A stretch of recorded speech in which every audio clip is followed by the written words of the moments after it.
दोस्तों नमस्कार, राम राम सा। आप सभी स्वस्थ होंगे, मस्त होंगे, अपने एग्जाम की अच्छी तैयारी कर रहे होंगे। दोस्तों आज हम एक नए पेपर के बारे में बात करने जा रहे हैं और ये पेपर कौन सा है आप यहाँ पे देख सकते हैं। साथ में डीपी ड्राइवर 2012 का जो पेपर है इसके बारे में हम कम समय में अधिक जानकारी यहाँ पर प्राप्त करने की कोशिश करेंगे कि पिछली बार जो ड्राइवर का पेपर हुआ था उसमें आया क्या था। इससे क्या होगा, हमें ये अनुमान आ जाएगा कि इसमें हमें पढ़ना क्या है, किन चीजों पर हमें ज्यादा फोकस करना है। आज दोस्तों इस पेपर को देखकर आप ये अनुमान लगा देना कि जो टेक्निकल से जो एमसीक्यू आने वाले हैं, टेक्निकल के जो पर्सन आने वाले हैं वो कितने आ सकते हैं। दोस्तों इसमें टोटल 100 पर्सन आए थे, 100 में से 60 पर्सन है वो ड्राइवर पार्ट के आए थे। किसके आए थे? जो ड्राइवर पार्ट है इसके 60 पर्सन आए थे।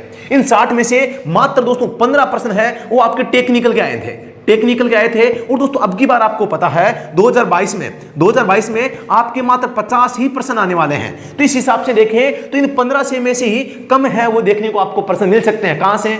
व्हीकल मेंटेनेंस से।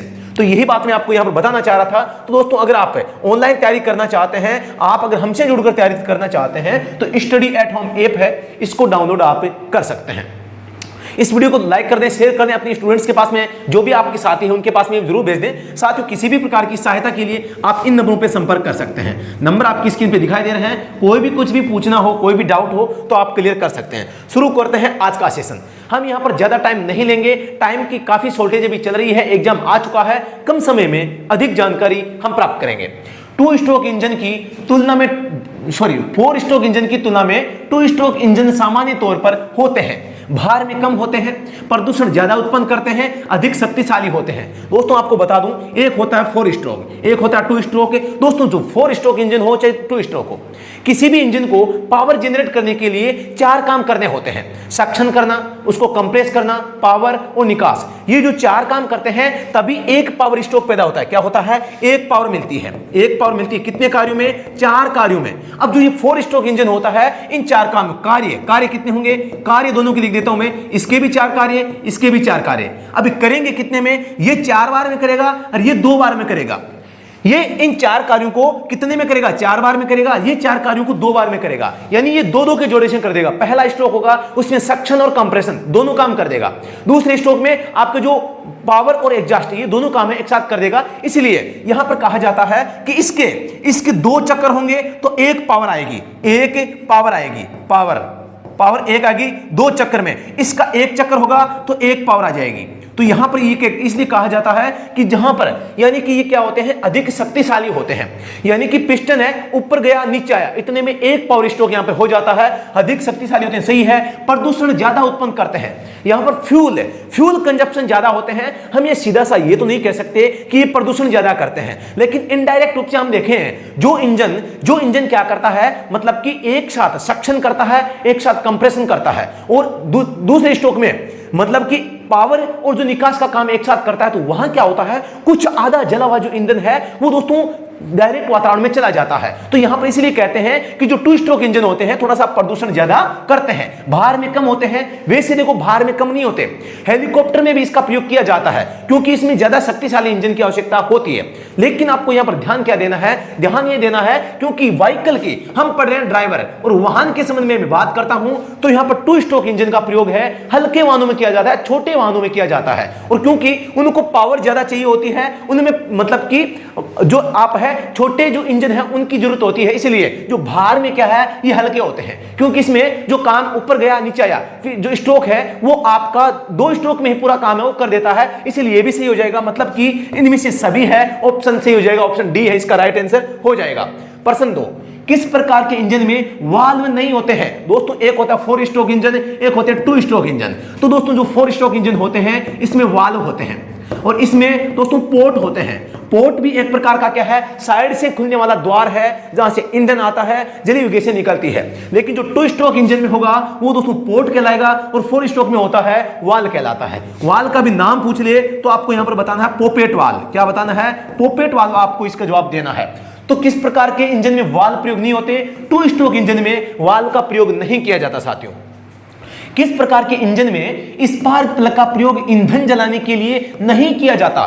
स्पार्क प्लग का प्रयोग ईंधन जलाने के लिए नहीं किया जाता, डीजल इंजन में बिल्कुल नहीं किया जाता, पेट्रोल में साथियों किया जाता है। इसलिए इस प्रश्न में क्या पूछा है, नहीं किया जाता, मतलब डीजल में नहीं किया जाता। डीजल इंजन में स्पार्क प्लग की आवश्यकता नहीं होती, क्योंकि स्पार्क प्लग का प्रयोग है वो पेट्रोल इंजन में किया जाता है। अगला प्रश्न आपके सामने है, आंतरिक दहन इंजन में अंतर्दहन जिसमें सिलेंडर के अंदर ईंधन जलता हो उसकी बात हो रही है। इंजन ऑयल का क्या कार्य होता है? आंतरिक दहन इंजन में इंजन ऑयल जो होता है इसका काम क्या होता है? यहां पर इंजन को ठंडा रखना, सही बात है। चल हिस्सों को फिसल देना। चल हिस्से कौन से होते हैं? जो गतिमान पुर्जे होते हैं, इनको आप गतिमान पुर्जा भी बोल सकते हैं साथियों, गतिमान पुर्जा, गतिमान पुर्जा। दोनों में इनमें से कोई नहीं तो सी जवाब क्या हो जाएगा? सही हो जाएगा।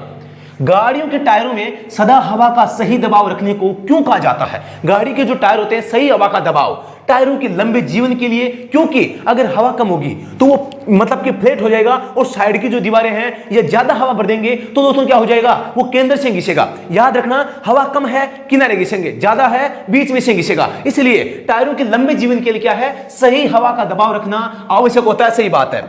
गाड़ी चलाते समय सुरक्षा के लिए बिल्कुल सुरक्षा भी है। अचानक हवा कम होगी तो अचानक टायर फट सकता है, ज्यादा होगी तो भी फट सकता है, तो सुरक्षा के लिए भी जरूरी है। ईंधन की बचत के लिए यह भी जरूरी है। अगर सही हवा का दबाव होगा तो गाड़ी माइलेज ज्यादा देगी। क्या देगी? ज्यादा देगी। ऑप्शन डी जवाब सही हो जाएगा। यहां पर मैं बता देना चाहता हूं, हवा का प्रेशर, हवा का प्रेशर की बात करते हैं तो इसको पीएसआई में, पीएसआई यानी कि पौंड पर स्क्वायर इंच, यानी कि इसको पौंड में मापा जाता है। किसमें मापा जाता है? पौंड में। लेकिन हम क्या बोलते हैं? पॉइंट।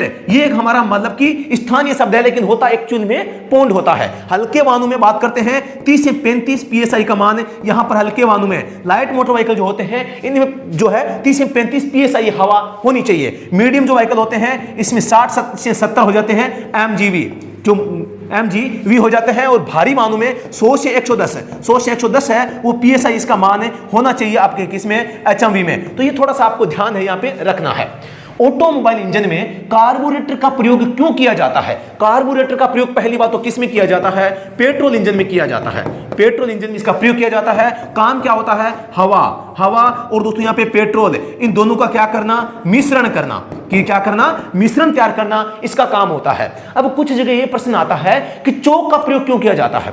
पेट्रोल इंजन में चोक का इस्तेमाल क्यों किया जाता है? इसी कार्बोरेटर में साथियों चोक का इस्तेमाल किया जाता है, क्योंकि ये क्या चोक क्या काम करती है? इस हवा को नियंत्रित करने का काम करती है। दोस्तों यहां पर टाइम का थोड़ा सा शॉर्टेज है, इसलिए हम थोड़ा सा सटासट इसमें पढ़ने का प्रयास करेंगे।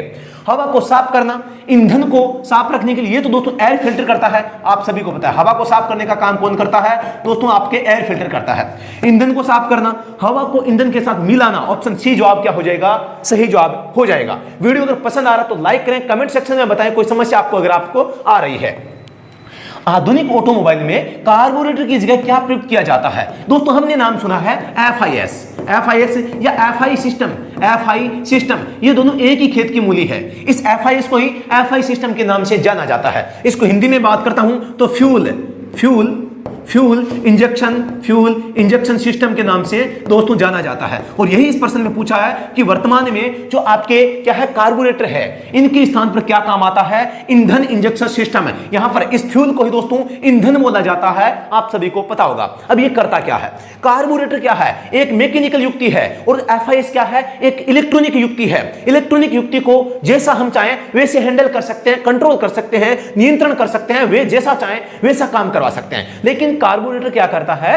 कार्बोरेटर वही करता है जो उसको कह दिया कि भैया तुझे ये काम करना है, वो उतना ही काम करेगा। यानी कि जो हवा पेट्रोल का जो मिश्रण होगा वो नियंत्रित करके हमने कार्बोरेटर को बता दिया कि भैया ये मिश्रण इस प्रकार से पेट्रोल और हवा का जो मतलब कि अनुपात होता है वो ये रखना है, तो वो वही देता है। अब चाहे गाड़ी पे लोड बढ़े चाहे घटे, गति बढ़े चाहे घटे, उससे कोई मतलब नहीं है। लेकिन जो आपके एफआईएस है ये क्या काम करता है? ये ऑटो जो आपका ईंधन फ्यूल की जो डिमांड है उसको ऑटो डिटेक्ट करता है। किसके माध्यम से? जो आपके जो सेंसर लगे होते हैं इसके अंदर, उसके माध्यम से। तो आपको याद रखना है इलेक्ट्रॉनिक कंट्रोल यूनिट इसमें लगी रहती है और ये इलेक्ट्रॉनिक जो कंट्रोल यूनिट है, ये कंट्रोल यूनिट सेंसर से जो निर्देश प्राप्त करती है और गाड़ी के लोड कम है या ज्यादा, गति कम है या ज्यादा, उसके अनुसार यहां पर फ्यूल की सप्लाई करता है। इसलिए कहते हैं कि एफआईएस वाली गाड़ियां हैं वो माइलेज क्या करती है? माइलेज ज्यादा देती है, माइलेज ज्यादा देती है। यह आपको थोड़ा सा याद रखना है। फ्यूल की खपत माइलेज ज्यादा होगा और अनावश्यक अनावश्यक फ्यूल है वो नहीं जलेगा, अनावश्यक है वो दोस्तों मतलब कि अनावश्यक फ्यूल नहीं जलेगा, अनावश्यक फ्यूल नहीं जलेगा, ये आपको ध्यान रखना है। कार्बोरेटर में अचानक लोड बढ़ा, कार्बोरेटर तो वैसा ही कर रहा है, अचानक लोड बढ़ा तो क्या होगा, धुआं देगी गाड़ी, लेकिन एफआईएस में ऐसा नहीं होता है। गाड़ी चलाते समय अनावश्यक रूप से क्लच दबाने से क्या होगा, आप अनावश्यक रूप से क्लच दबाते हैं, क्लच का काम क्या है, इंजन चल रहा है, अचानक आपने ऐसे क्लच दबा दी तो इंजन तो काम कर रहा है ना, यानी कि इंजन में क्लच का काम क्या होता है, इंजन की जो शक्ति है गियर बॉक्स के साथ में जोड़ना और तोड़ना, यानी कि गाड़ी का जो इंजन है उसका जो संपर्क है वो ट्रांसमिशन सिस्टम से अलग करना या उसको जोड़ना। अब बात करते हैं, क्लच जल्दी खराब होगा, सही बात है, ईंधन की बचत होगी, नहीं होगी, ईंधन की अधिक खपत होगी, ये भी सही है, मतलब ए और सी क्या हो जाएगा, सही हो जाएगा। गाड़ियों में गियर सिस्टम का प्रयोग क्यों किया जाता है, आप सभी को पता है, माना कि जो इंजन शाफ्ट होती है, माना कि इंजन जो शाफ्ट होती है, ये माना कि इसको आरपीएम में मापा जाता है, इसकी जो गति होती है, और ये टेकोमीटर मापन करता है, टेकोमीटर मापन करता है, माना कि इसकी गति है 1000 आरपीएम, माना कि इसकी गति है।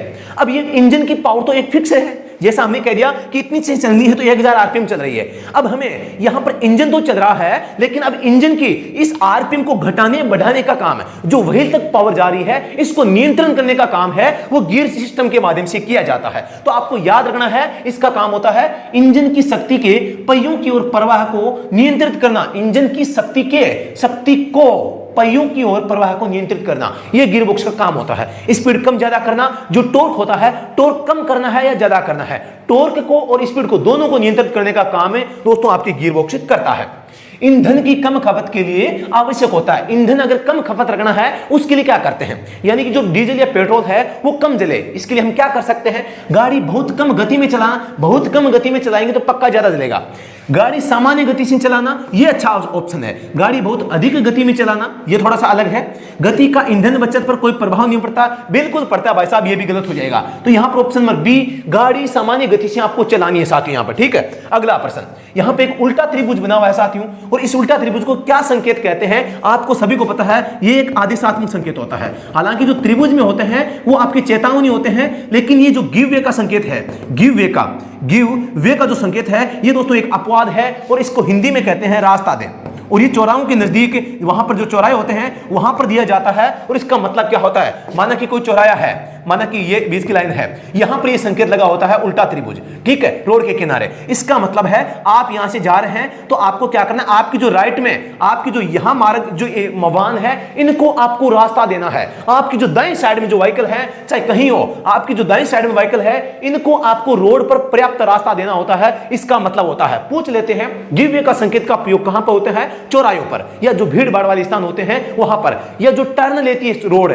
यानी कि लेफ्ट या राइट में मुड़ती है, वहां पर भी इसका प्रयोग किया जा सकता है। तो ये क्या है, यहां पे रास्ता दीजिए, यानी कि गिव वे का संकेत होता है, आदेशात्मक संकेतों का एक मात्र अपवाद है जो कि त्रिभुज में होता है। इसके अलावा अष्टभुज स्टॉप संकेत होता है, वो भी एक अपवाद होता है। अगला प्रश्न, यहां पर एक गोल आकृति है, एक एरो जा रहा है, एक आ रहा है, मतलब एक को काट दिया गया, दो लाइनें थी, दो एरो थे, दो मार्ग थे, दो में से एक को काटा, बचा कितना साथियों, एक बचा, इसलिए इसको क्या कह सकते हैं, एक को वन वे कह सकते हैं, वन वे को एक तरफा कह सकते हैं। इसके अलावा एक तरफा को एकांगी मार्ग कहा जा सकता है, एकांगी मार्ग। इसके अलावा इसको यह भी कहा जा सकता है एक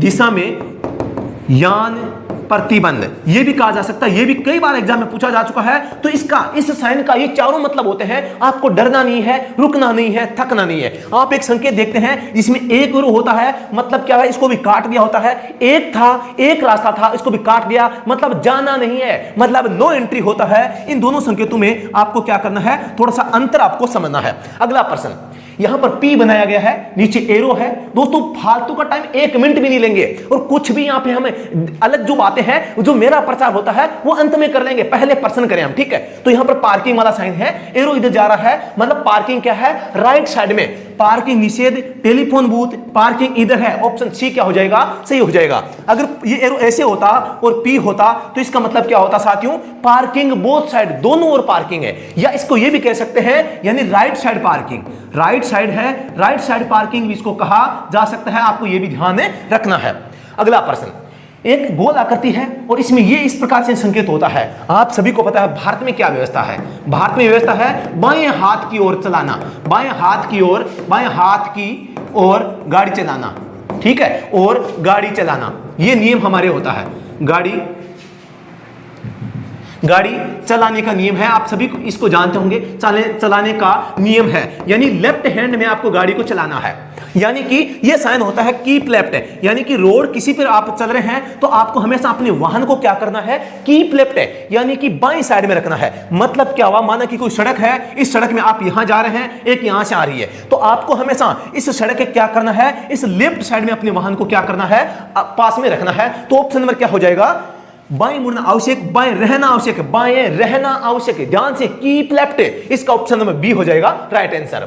गोल आकृति है, रेड में है, 50 अंदर बनाए गए हैं, मतलब अधिकतम गति सीमा, अधिकतम जो गति सीमा होती है उसके बारे में अधिकतम गति सीमा का उल्लेख यहां पे किया गया है। तो क्या हो जाएगा, गति सीमा ऑप्शन नंबर 1 हो जाएगा। गति सीमा की बात करते हैं, धारा 112 में उल्लेख किया गया है। बात करते हैं 183 की, उल्लंघन करने पर धारा 183 लागू होती है। और यहां पर स्पीड के बारे में बता देना चाहता हूं, एलएमवी जो व्हीकल होते हैं इनके बारे में 1000 से 2000 का जुर्माना होता है, और जो भारी वाहन होते हैं इनके 2000 से 4000 का जुर्माना अलग अलग होता है। भारी और हल्का दोनों का आपको देख लेना है, ध्यान से देख लेना, ठीक है। अगला प्रश्न पे चलते हैं। एक त्रिभुज का संकेत है, मतलब चेतावनी संकेत है। एक क्रॉस बनाया गया है, क्रॉस में क्या है, प्रवेश निषेध, रुकिए, कोई रोक नहीं, चौराया। चौराहे का संकेत क्या हो जाएगा, ये हो जाएगा, मतलब कि ऑप्शन नंबर डी इसका जवाब हो जाएगा। जो चौराया होता है जिसमें क्या करती है, एक सड़क इधर से एक इधर से आती है, मतलब यही संकेत ये कह रहा है। एक दोस्तों यहां पर मैं बता देना चाहता हूं, एक राउंड अबाउट के भी होता है, राउंड अबाउट का भी होता है, इसको दोस्तों चक्रवात है, चक्रवात या चक्कर, राउंड अबाउट, गोल चक्कर, ये इस नामों से जाना जाता है। तो उसमें और इसमें फर्क होता है। यहां पे एक अलग प्रश्न आ गया है, इसके बारे में बता देता हूं।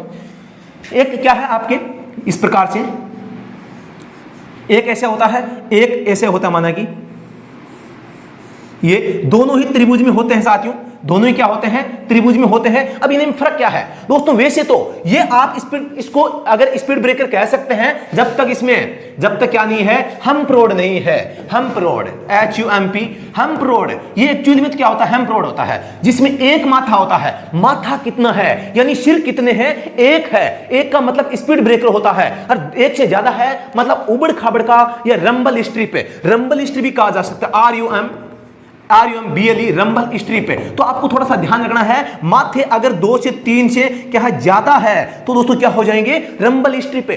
आप देखते हैं चौराहे ऊपर एक पतली पतली पट्टियां सी बनी रहती है, गाड़ी जब उनके ऊपर चढ़ती है तो गुड़ गुड़ गुड़ ऐसे करती है ना, तो मतलब क्या हुआ, ये रंबल स्ट्रिप होती है। और ये दोस्तों जो दो माथे होते हैं इनको दोस्तों यहां पर क्या कहा जाता है, उबड़ खाबड़ जमीन। ये दोस्तों पंजाब एंड हरियाणा हाईकोर्ट में प्रश्न पूछा गया था, इसको क्या बताया गया था, यहां पर उबड़ खाबड़, लेकिन इसमें उबड़ खाबड़ का टूटी, आगे मंदिर, सड़क बंद, गति अवरुद्ध कुछ है नहीं, तो गति अवरुद्ध करना पड़ेगा। अब इसके क्लियरिफिकेशन कैसे करें, स्टडी एट होम पे क्लास संख्या 91, क्लास 91 फ्री दी गई है, आप विजिट कर सकते हैं। IRC के जो ओरिजिनल संकेत है, IRC 67 के कोड के 2012 के जो संकेत हैं जो वर्तमान में चल रहे हैं, उनको दोस्तों यहां पूरी लिस्ट आपको दी गई है, तो आप उनको विजिट कर सकते हैं, देख सकते हैं, एक ऑथेंटिक डाटा आप प्राप्त कर सकते हैं। दोस्तों फ्री है, क्या है, फ्री है। कैसे देखना है, स्टडी एट होम ऐप के अंदर कोर्स में आपको जाना पड़ेगा। कोर्स में दोस्तों यहां पर 91 क्लास IRC रोड संकेत के नाम से आपको क्लास मिल जाएगी। प्रश्न संख्या 18 आपके सामने आ चुका है। यहां पर एक त्रिभुज है और सड़क क्या है, आगे से क्या संकड़ी है, मतलब क्या हो जाएगा, आगे तंग रास्ता, संकड़ा या तंग रास्ता एक ही चीज होती है, यानी कि आगे तंग रास्ता हो जाएगा। आगे पुल है, पुल का मतलब क्या होता है, पुल का मतलब ऐसे होता है, पुल का मतलब क्या होता है, पुल इस प्रकार से बनाया जाता है, आपको यह याद रखना है, पुल ये होता है, ठीक है, और ये आगे रास्ता संकड़ा होता है। अगला प्रश्न, ये क्या है, गोल आकृति है, 3.5 मीटर लिखा है, एरो इस प्रकार से बनाए गए हैं, मतलब कि एक ऊपर से आ रहा है, एक नीचे से आ रहा है, मतलब ऊंचाई सीमा हो जाएगा, क्या हो जाएगा, ऊंचाई सीमा हो जाएगा। यहां पर आपको ध्यान रखना है हर चीज को। प्रश्न संख्या 20, मोटर गाड़ी अधिनियम के अंतर्गत लोगों को पगड़ीधारी सिखों को छोड़कर मोटरसाइकिल चलाने के लिए अनिवार्य है। धारा 129 आपने पढ़ी होगी, जिसमें हेड गियर लिख रखा है, HEAD हेड गियर, यानी कि इसको ही हेलमेट हम बोलते हैं। हेलमेट का आपको प्रयोग है वो करना पड़ेगा। आप इसमें हेलमेट पहनना, सही ढंग से लगा होना, ऑप्शन नंबर 1 भी दोनों से हो जाएंगे, डी इसका जवाब हो जाएगा। बात करते हैं हेलमेट की, तो धारा 194 डी अगर नहीं लगाते हैं तो 1000 के जुर्माने का प्रावधान यहां पर किया गया है। तो आपको इन चीजों को ध्यान रखना है। ये लिखा कहां गया हेलमेट के बारे में, हेलमेट 129 धारा है और वहां पर शब्द हेड गियर, हेलमेट नहीं, हेड गियर आपको याद रखना है। प्रश्न संख्या इसका क्या हो जाएगा, डी हो जाएगा। अगला प्रश्न, गोल चक्कर पर प्रथम मार्ग अधिकार निम्नांकित में से किसका होता है? जो गाड़ी पहले गोल चक्कर में अंदर हो, आपको एक चीज बताना हो, मार्ग पर प्राथमिक अधिकार किस गाड़ी का होता है? जो ऑलरेडी या तो सड़क पे चल रही है या आपके राइट साइड में चल रही है। तो ये आपको याद रखना है थोड़ा सा। यानी कि ये कोई मार्ग है, यानी कि ये कोई मार्ग है आपका, ये मार्ग है, यहां ऐसी सड़कें बनी हुई हैं, ठीक है। अब यहां पर आप देखते हैं, यहां पर जब आप आते हैं तो यहां पर जो यहां से आने वाले वाहन है ना, तो प्राथमिकता किसको रहेगी? जो आपके दाएं साइड में है, यानी पहले से इस मतलब चौराहे के अंदर है या इस मार्ग पे जहां आप जाना चाह रहे हैं, आपकी जो दाएं साइड का व्हीकल है उसको प्राथमिकता होगी। याद कर लेना, जो गाड़ी पहले ही गोल चक्कर के अंदर है। यहां पर दोस्तों गोल चक्कर की बात आई है, तो यार मैंने गलत चिन्ह बना दिया है, गोल चक्कर बनाना पड़ेगा, ठीक है। गोल चक्कर कैसे बनता है? गोल चक्र बनता है आपके, एक तो ऐसे हो जाएगा, एक ऐसे हो जाएगा, ये भी गलत बना दिया मैंने, चलो कोई बात नहीं, अब की बार बन जाएगा पक्का। ये बन गया, ये आपके गोल चक्कर ये बन गया। अब इनको ऐसे जोड़ना पड़ेगा हमें, ये बन गया। अब माना कि यहां से आप जा रहे हैं, एक यहां से जा रहे हैं, एक यहां से आ रहा है। अब किसको राइट है? दोस्तों जो गोल चक्कर में पहले से है इसको अधिकार होता है। जो गाड़ी पहले से गोल चक्कर के अंदर हो, जो गाड़ी बाहर से गोल चक्कर के समीप पहुंच रही है, जो गाड़ी तीव्र गति से साथ आ रही है, किसी भी गाड़ी को जो प्रथम चलने का हक है। ऑप्शन एक जवाब क्या हो जाएगा? सही हो जाएगा, जो गाड़ी गोल चक्कर के अंदर है उसको अधिकार होता है। पहाड़ी एवं चढ़ाई वाले रास्ते पर प्रथम मार्ग अधिकार किसका होता है? सभी को पता है, गाड़ी जब ऊपर जा रही है तो लोड ज्यादा पड़ता है, ऊपर की ओर जाने वालों को मार्ग का अधिकार होता है, ऊपर की ओर जा रहा वाहन। प्रश्न संख्या 23, बिना पैदल पारपथ वाले अनियमित चौराहे पर, यानी कि जहां पर पैदल यात्रियों के लिए पारपथ नहीं बना हुआ है चौराहे पार करने के लिए, तो वहां पर क्या होगा? पैदल यात्रियों का प्रथम मार्ग अधिकार है, साइकिल चालकों का प्रथम मार्ग अधिकार है, बाहरी वाहनों पर पहले पार कर सकते हैं, छोटे वाहन पहले पार कर सकते हैं। दोस्तों कोई भी व्हीकल हो, चाहे कहां पे भी चल रहा हो, कोई भी चौराहा हो, कोई भी सड़क हो, पैदल पारपथ हो या न हो, लेकिन जो पैदल यात्री होते हैं इनको प्राथमिक मार्ग अधिकार होता है। किनको? पैदल पारपथ को, यानी पैदल पारपथ या पैदल यात्रियों के लिए यहां पर चौराहे पर भी सड़क को पार करने का प्राथमिक अधिकार है। चाहे फुटपाथ बना हुआ है नहीं बना हुआ है, लेकिन सुरक्षित दृष्टिकोण से देखें तो आपको बिना फुटपाथ वाली सड़क से सड़क को क्रॉस नहीं करना चाहिए, या सुरक्षित रूप से और अति आवश्यक और ध्यान रखते हुए करना चाहिए। प्रश्न संख्या आपके सामने 24 है। पैदल पारपथ वाली सड़कों पर जब पैदल यात्री सड़क पार कर रहे हैं तो एक कार ड्राइवर को क्या चाहिए? यानी कि पैदल यात्री सड़क पार कर रहे हैं और एक कार चालक आता है तो उसको क्या करना चाहिए? हॉर्न बजाएं, ठीक है, बात तो ठीक है, हॉर्न तो बजाना चाहिए। रुकें और पहले पैदल यात्रियों को पार करने दें, अधिक गति करें और निकल जाए। भैया क्यों करेगा? इनमें से कोई नहीं, मतलब क्या हो जाएगा? ऑप्शन बी सही हो जाएगा। रुक जाओ और उनको सड़क पार करने दो, फिर आगे बढ़ो। केवल हॉर्न बजाकर आगे बढ़ना भी क्या हो जाएगा? गलत हो जाएगा। ऑप्शन बी जवाब सही हो जाएगा। गाड़ी चलाते समय अपने आगे वाली गाड़ी से कितनी सुरक्षित दूरी बनाए रखनी चाहिए? वैसे देखा जाए तो ये होती है भौतिक दूरी, ये होती है भौतिक दूरी। भौतिक दूरी यानी कि आप यहां पे चल रहे हैं किसी मार्ग पे, या आप इधर जा रहे हैं, आपके सामने एक यहां पे गाड़ी इधर जा रही है आगे, तो ये माना कि गाड़ी अचानक रुक जाती है, तो आपको इसके बीच में जो ये दूरी है, क्या आप अचानक गाड़ी रुकने पर अपनी गाड़ी पर नियंत्रण कर पाते हैं? अगर कर पाते हैं, वो एक उचित दूरी होती है, इसे बोला जाता है भौतिक दूरी। और ये भौतिक दूरी 2 सेकंड जो रूल होता है उसके अनुसार होनी चाहिए। यानी आपकी गाड़ी जितनी गति 2 सेकंड में तय करता है, माना कि आपकी गाड़ी 1 सेकंड में 50 मीटर की दूरी 50 मीटर करती है, तो 2 सेकंड में कितना हो जाएगा? 100 मीटर। तो यहां पर इस प्रकार से इस रूल के अनुसार 100 मीटर की दूरी कम से कम आपके वाहनों के बीच में होनी चाहिए, ताकि यह वाहन अचानक रुक भी जाता है तो आप इसको यहां जाने से पहले अपने वाहन को रोक पाते हैं। तो हो जाएगा गति के अनुसार 2/3 सेकंड की दूरी। यहां पर दोस्तों मैं बता देना चाहता हूं, यहां पर दोस्तों जो प्रीवियस एग्जाम पेपर हुए हैं, कईयों में इसमें 2 आ चुका है, कईयों में 3 आ चुका है। 2 सेकंड का रूल है, वो एक फैक्ट होता है, अच्छा फैक्ट है। 3 का मैंने पहली बार देखा है, जो डीपी ड्राइवर में भी पूछा जा चुका है। तो आपको क्या करना है? 2 सेकंड को पक्का याद रखना है, 3 को भी याद रखना है, और 2 और 3 दोनों आ जाए तो 2 को सही करना है साथियों। अगला प्रश्न, जब गाड़ी धुंध में चला रहे हो और आपको यह नहीं करना हो, आपको यह नहीं करना हो तो क्या नहीं करना? जब धुंध में गाड़ी चलाते हैं, पीछे की बत्ती जलाना, चलो जला सकते हैं। हाई बीम्स का प्रयोग भैया धुंध में बात आ जाए वर्षा बारिश की, बात आ जाए धुंध की, बात आ जाए कोहरे की, बात आ जाए कोहरे की, या दिन में दिन में हेडलाइट का प्रयोग करते हैं। इन पोजीशंस पर आप हेडलाइट की हाई बीम का प्रयोग नहीं कर सकते, आपको याद रखना है। तो हाई बीम्स का प्रयोग करना यह गलत हो जाएगा। नियंत्रित गति से गाड़ी चलाना ठीक है, और यहां पे ओवरटेकिंग न करना यह भी ठीक है। तो ऑप्शन नंबर क्या हो जाएगा? बी जवाब इसका सही हो जाएगा। अगला प्रश्न आपके सामने है, वर्षा में गाड़ी चलाते समय यह नहीं करना चाहिए। बारिश में गाड़ी चलाते हैं तो क्या नहीं करना चाहिए? टायरों में उच्च हवा दबाव, अचानक ब्रेक लगाना, तीव्र गति से गाड़ी चलाना, इनमें से सभी। टायरों में उच्च दबाव, यहां पर टायरों में सही दबाव की बात आ जाती तो सही हो जाता। टायर सही दबाव होना चाहिए, उच्च नहीं होना चाहिए। उच्च का मतलब तो दबा के भर दो। उच्च का मतलब क्या है? दबा के भर दो, एकदम टाइट कर दो, जिससे कि टायर फटने की संभावना रहती है और गाड़ी के फिसलने की भी संभावना बारिश में रहती है यहां पे। तो ऑप्शन नंबर डी इसका जवाब सही हो जाएगा। किस क्रम में ट्रैफिक लाइट का क्रम बदलता है? बहुत अच्छा प्रश्न है। आपकी ट्रैफिक जो लाइट होती है, सबसे ऊपर रेड लाइट होती है, बीच में येलो होती है, नीचे ग्रीन होती है। तो इन चीजों को आपको ध्यान रखना है। 1 number, 2 number, 3 number. 1 number light होती है, ये ऑन होती है, इसका मतलब होता है भैया आप चलते रहें। 2 नंबर येलो हो गया, येलो का मतलब है भैया ये होने वाली है। अब इसका मतलब क्या है? आप अगर चौराहे से बाहर हैं तो गाड़ी को रोक ले। अगर मतलब कि गाड़ी को रोक लेना है। अगर आप चौराहे के अंदर प्रवेश कर चुके हैं तो भैया आपको चौराहा पार करना है, क्योंकि ये येलो लाइट होती है, किसका संकेत होती है? ये खतरे का संकेत होती है। भैया रेड लाइट होने वाली है, इसलिए गाड़ी को रोकने के लिए गाड़ी की गति है वो धीमी कर ले। इसलिए रेड में क्या होता है? रेड में रुक जाओ और कब तक इंतजार करो? जब तक ये ग्रीन वापस नहीं हो जाती है। तो यहां पर हरा पीला लाल, हरा पीला लाल, ऑप्शन नंबर ए क्या हो जाएगा? सही जवाब हो जाएगा। बीच सड़क पर लगातार पीली रेखा खींची होने का क्या मतलब है? पीली रेखा, कोई सड़क है उसके बीच में पीली रेखा मतलब है उसको पार नहीं करना चाहिए। पहली बात तो आपको हमेशा रेखा के बाएं ओर गाड़ी चलानी चाहिए, यह बात सही है। क्योंकि जो सड़क होती है, सड़क के बीच में अगर येलो लाइन है तो इसके हमेशा हमें किस साइड में रखनी चाहिए? गाड़ी को हमेशा बाएं साइड में गाड़ी को चलाना चाहिए, इधर नहीं जाना चाहिए। ठीक है, आपको याद रखना है। ओवरटेकिंग के समय आप रेखा को पार कर सकते हैं, गलत हो जाएगा। आप सड़क पर नहीं रुक सकते, इनमें से कोई नहीं। पूछा क्या है? बीच सड़क पर लगातार पीली रेखा खींची होने का क्या संकेत है? अगर बीच में पीली रेखा है तो आपको हमेशा क्या करना है? हमेशा बाईं ओर गाड़ी को चलाना है। ठीक है, अगला प्रश्न संख्या 30। सड़क के बीच सफेद टूटी हुई रेखा क्या संकेत करती है? सड़क है, सड़क के बीच में आपकी क्या है? टूटी हुई रेखा बनी हुई है। तो इसका मतलब क्या होता है? आप ओवरटेकिंग के समय भी इसको पार करके गाड़ी को ओवरटेक कर सकते हैं, इसको पार कर सकते हैं। हमेशा रेखा के बाईं ओर गाड़ी चलाएं।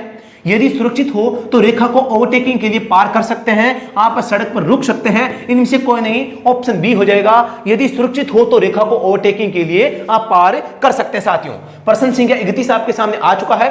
प्रश्न संख्या 31, दिए गए चित्र में सड़क के बीच में एक लगातार सफेद रेखा और एक टूटी हुई रेखा दिखाई गई है। यह सुरक्षित हो तो आप ओवरटेक करने के लिए इन रेखाओं को पार कर सकते हैं। माना कि एक रेखा तो कंटिन्यू है, एक रेखा यहां पे टूटी गई है। आप ध्यान से समझ लेना, यहां पे बी गाड़ी है वो इधर जा रही है और यहां पे ए गाड़ी है वो इधर जा रही है। अब आपको बताना है कि इनमें से कौन क्या कर सकता है। ओवरटेक करने के लिए इन रेखाओं को कौन पार कर सकता है? जिधर सॉलिड लाइन है, ए की साइड में सॉलिड है, मतलब ए क्रॉस नहीं कर सकता। बी की साइड में टूटी हुई रेखा है, मतलब बी है, इस लाइन को पार कर सकता है। मतलब कि बी दिशा में जा रहे हैं तो आप रेखाओं को पार कर सकते हैं। ऑप्शन बी जवाब है सही। ओवरटेक करने के लिए इन रेखाओं को पार कर सकते हैं। यदि आप बी दिशा में जा रहे हैं, यानी कि आप इधर जा रहे हैं, तो आप इन रेखाओं को पार कर सकते हैं। अगला प्रश्न, छोटी सड़क से एक मुख्य सड़क पर प्रवेश करते समय क्या करना चाहिए? यानी कि कोई मोटी सड़क है, यहां पर मैं आपको चित्र के माध्यम से बताना चाहूंगा। ये मोटी सड़क है, यहां से छोटी सड़क आती है। अब क्या करना है? आप यहां से प्रवेश करते हैं और ये एक ऐसी सड़क है।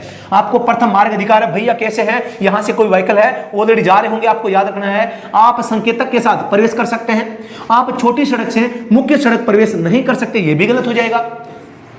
पहले आप रुककर मुख्य सड़क पर आती जाती गाड़ियों को पार करने दें। सबसे अच्छा ऑप्शन डी हो जाएगा। यानी कि यहां से जो व्हीकल जा रहे हैं, यहां से जो भी व्हीकल जा रहे हैं, इनको गुजरने दो, बाद में आपको यहां से क्या करना है? प्रवेश इस पे करना है। अगला प्रश्न संख्या आपके सामने 33 है। ट्रैफिक सिग्नल पर पीली बत्ती, साथ ही यहां पर बता देना चाहता हूं, हरी बत्ती होती है लगातार चलते रहे। येलो लाइट का मतलब क्या होता है? आपको रुकना है, स्टॉप लाइन से पहले, और ग्रीन लाइट होने तक वेट करना है। लाल लाइट का मतलब है रुकना है, ग्रीन तक वेट करना है। अब बात आती है यहां पे पीली बत्ती जल रही है, तो इसका मतलब क्या है, आप चौराहा पार कर सकते हैं, आपको अवश्य रुकना चाहिए, आपको रुकना चाहिए। यदि ऐसा करना आपके लिए असुरक्षित है, ये किस कंडीशन की बात कर रहे हैं, माना कि आपका ये कोई चौराहा है, आप यहां पर जा रहे हैं, यहां पे स्टॉप लाइन थी, आप यहां पर क्या थे, आप यहां पर जा रहे थे, यहां पर अभी क्या है, ग्रीन लाइट है। अचानक आप देखते हैं यहां पर पहुंचते ही यहां पर येलो लाइट हो जाती है, येलो लाइट हो जाती है, आप इस रेखा को पार कर चुके हैं, आप यहां आ चुके हैं चौराहे के अंदर। अब क्या आपको गाड़ी रोकनी चाहिए, नहीं रोकनी चाहिए? भैया नहीं रोकनी है। मतलब क्या हुआ, अगर ऐसा करना आपके लिए असुरक्षित न हो, मतलब आप अब चौराहे में रोकना सही रहेगा क्या? नहीं रहेगा। क्या वापस रिवर्स में आना सही रहेगा? नहीं रहेगा। मतलब क्या हुआ, येलो लाइट में अगर स्टॉप लाइन से पहले है तो आपको रोकना है, अगर पार कर ली है तो चौराहा पार करके निकल जाना है। इन बातों को आपको ध्यान से रखना है, तो आपको रुकना चाहिए यदि ऐसा करना आपके लिए असुरक्षित न हो। प्रश्न संख्या 34, सामान्य नियमानुसार गाड़ियों के हॉर्न को, गाड़ी का जो हॉर्न होता है अति आवश्यक होने पर सुरक्षात्मक दृष्टिकोण से बजाया जाता है। खड़ी गाड़ी में कभी भी, और जो निषेधात्मक संकेत होते हैं वहां पर हॉर्न का प्रयोग नहीं किया जाता। इसके अलावा अस्पताल और अदालत के पास में भी आपको हॉर्न का प्रयोग है वो नहीं करना चाहिए। याद रखना है, एक तो अस्पताल, अस्पताल का नाम आ जाए, अदालत का नाम आ जाए, अदालत का नाम आ जाए, और एक निषेध क्षेत्र, निषेध हॉर्न क्षेत्र आ जाए, हॉर्न निषेध क्षेत्र ऐसे होता है, हॉर्न निषेध क्षेत्र हो जाए। इन सभी में आप अगर मतलब कि आप हॉर्न का प्रयोग करते हैं तो धारा 194F लागू होती है और 1000 का जुर्माना यहां पर लगाया जाता है, आपको याद रखना है। तो यहां पर उतना अधिक बजाएं जितना संभव है। भैया क्यों बजाएगा, जोर से बजाएगा, यहां पर तभी बजाएं जब सुरक्षा की दृष्टि से आवश्यक होता है, तभी बजाएं जब दूसरे हॉर्न बजा रहे हैं। सिर्फ लाल बत्ती होने पर बजाएं, मतलब कि तभी बजाएं जब सुरक्षा के दृष्टि से आवश्यक होता है। बिल्कुल साथियों, यहां पर ऑप्शन बी क्या हो जाएगा, सही हो जाएगा। घुमावदार व पहाड़ी सड़कों पर जब आगे के रास्ते की दृष्टि बाधित होती है तो आपको क्या करना चाहिए, घुमावदार यानी कि गोल आकृति, पहाड़ी यानी ऊपर चढ़ रहे हैं, सिर्फ बाएं ओर से ओवरटेक करें। भैया बाएं ओर से ओवरटेक करते नहीं है, पहले हॉर्न बजाएं तब ओवरटेक करें। हॉर्न देके भी आप ओवरटेक नहीं कर सकते, बत्ती चमका कर ओवरटेक करें ये भी नहीं कर सकते। ओवरटेकिंग से बचें जब तक दृश्य साफ न हो। यहां पर बात आई है घुमावदार पहाड़ी क्षेत्रों की, तो घुमावदार पहाड़ी क्षेत्र में आपको आगे का रास्ता साफ दिखाई नहीं देता है, इसलिए आपको ओवरटेकिंग से बचना चाहिए जब तक कि दृश्य साफ न हो जाए। ऑप्शन डी सही हो जाएगा। जब आपको एक मुख्य सड़क पर रुकना पड़ रहा हो तो आप क्या करेंगे, मुख्य सड़क पर रुकना पड़ रहा है मतलब गाड़ियां हैं वो आती जाती रहती है, आप उनके बीच में बाधा बन सकते हैं। याद रखें, आप अचानक ब्रेक लगा सकते हैं, भैया अचानक मत लगाओ क्योंकि पीछे से गाड़ी आपके अंदर ठोक देगी और आपकी गाड़ी टूट जाएगी। आप फिर क्या करेंगे, आप कहेंगे वैसा वैसा वैसा। ठीक है, आपको बाईं ओर गाड़ी लेकर, आपको बाईं ओर गाड़ी लेकर धीरे से रुकना चाहिए। बहुत अच्छा, कितना अच्छा जवाब, देखो कितना अच्छा सेंटेंस है। ये होते हैं मानवता, बहुत धीमी गति से और बाईं साइड में एक मानवता के नाते आपको गाड़ी रोक लेनी चाहिए ताकि किसी को बाधा न हो। पार्किंग बत्ती है वो जलानी बुझानी, मतलब क्या, ब्लिंक है, इसको करते हैं ब्लिंक करवाना। ब्लिंक करवाना, पार्किंग लाइट है उसको ऑन कर देना चाहिए और ताकि उनको पता चले हाँ गाड़ी रुकी हुई है। ठीक है, आपको बी और सी दोनों करने चाहिए, ये हो जाएगा इसका आंसर। ठीक है, अगला प्रश्न, आप बाएं से ओवरटेक कर सकते हैं। बाएं से दोस्तों, आपका जो ओवरटेकिंग का नियम होता है वो किस साइड का होता है, ओवरटेकिंग का जो नियम होता है साथियों वो हमेशा राइट साइड का होता है। किस साइड का होता है, राइट यानी कि दाएं साइड का होता है, लेकिन इसमें दे दिया बाएं साइड में। अब कब कर सकते हैं, हमेशा नहीं कर सकते, कभी नहीं, यह भी गलत है। जब दाहिने लेन की गाड़ियां अपनी दाहिने मुड़नी हो और आपके सामने सड़क खाली हो तो आप क्या कर सकते हैं, ओवरटेक कहां से कर सकते हैं, आप ओवरटेक कर सकते हैं। माना कि यहां आप जा रहे हैं और यहां पर कोई दूसरा जा रहा है और ये व्यक्ति अगर इधर मुड़ रहा है तो आप क्या कर सकते हैं, आप इस लेन में आएंगे और इस लेन के यहां से आप आगे चले जाएंगे। लेकिन क्या है, सामने सड़क क्या होनी चाहिए, खाली होनी चाहिए। ऑप्शन नंबर सी इसका क्या हो जाएगा, सही जवाब हो जाएगा। अगला प्रश्न, गाड़ी चलाते समय चौराहे पर पहुंचने से पहले आपको क्या करना चाहिए। गाड़ी चला रहे हैं, चौराहे पर पहुंचने से पहले आपको काफी पहले से अपनी लेन चुन लेनी चाहिए। आपको अंतिम समय में अपनी लेन चुननी चाहिए। भैया गलत हो जाएगा, अंतिम अचानक आप लेन बदलेंगे तो पीछे का ट्रैफिक आपके अंदर ठोक सकता है। चौराहे पर आपको लेन के चुनाव की चिंता करने की आवश्यकता नहीं है। भैया क्यों नहीं है? जब आपको राइट या लेफ्ट में करना है तो आपको सोचना पड़ेगा, देखना पड़ेगा। आप गति बढ़ाएं और चौराहा है वो पार करें, तो इसका जैसे ही जो क्या हो जाएगा, आपको क्या करना है, आप इसमें पहले अपनी लेन हो चुन लेनी है कि भाई मुझे आगे जो चौराहा आने वाला है वहां से राइट लेना है, लेफ्ट लेना है। उस हिसाब से आप गाड़ी की पोजीशन है वो रोड पर बना लोगे। तो समय रहते आपको बनानी है, तो समय की बात है ये काफी पहले आपको बना लेनी है। अगला प्रश्न यहां पे आया है, दिए गए चित्र में किस गाड़ी ने चौराहे पर सही प्रकार रास्ता नहीं लिया है। ये दोस्तों वैसे तो दोस्तों प्रश्न डिलीट किया जाना चाहिए। इसमें देखो, ये देखो, इसको तो पूरा घुमाव आ गया है, अब इसको क्या है, ऐसे कर दिया है, मतलब इसका घुमाव कम है।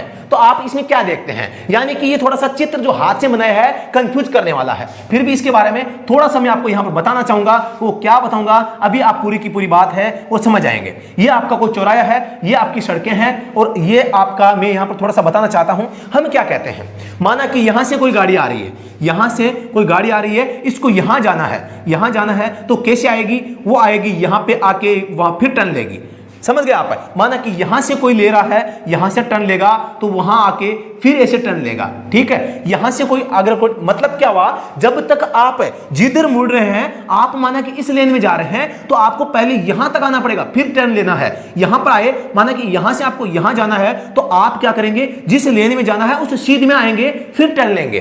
क्योंकि अगर आपने यहां टर्न ले लिया तो यहां से जो आने वाले व्हीकल है इनके लिए आप बाधा बन जाएंगे और टकरा जाएगी, ये गलत हो जाएगा। इसलिए दोस्तों यहां पर क्या हुआ है, यहां पर एक तो इधर ऐसे चले गया, एक ये इधर से ऐसे आ गया, मान लें, ठीक है। अब लेकिन यहां से जो व्हीकल आ रहा है ये क्या कर रहा है, यहां से होके ऐसे तुरंत मुड़ रहा है। आपको ऐसा नहीं करना। अब ये कहां से मुड़ेगा गुरुजी बता दो, इसका सही नियम है। हमने कह दिया कि ऑप्शन नंबर जो यहां पे बी है, यहां पे बी है, यहां पे ए है, यहां बी है, सॉरी यहां सी है, क्या हो जाएगा, यहां सी है, ठीक है। तो यहां पर मैं बताना चाहता हूं इसका जवाब हो जाएगा ऑप्शन बी, यानी कि जो बी गाड़ी है, जो ये यू टर्न है, ये दोस्तों क्या हो जाएगा, गलत लिया है। गलत कैसे लिया है अभी मैं आपको बता देता हूं, अभी मैं आपको थोड़ा सा यहां पे समझा देता हूं क्या इसका कारण होता है। अब देखो, ये चौराहा, खाली चौराहा है आपके सामने, इसमें संकेत बी है, इसको दोस्तों, इसको मैंने गलत बताया, ये बी है। और एक ए कौन सा है, एक ए है आपका, यहां से लेके यहां से मुड़ गया है, ठीक है। एक मुड़ा है यहां से ऐसे मुड़ गया है, तो ये ए है। और ये कौन सा है,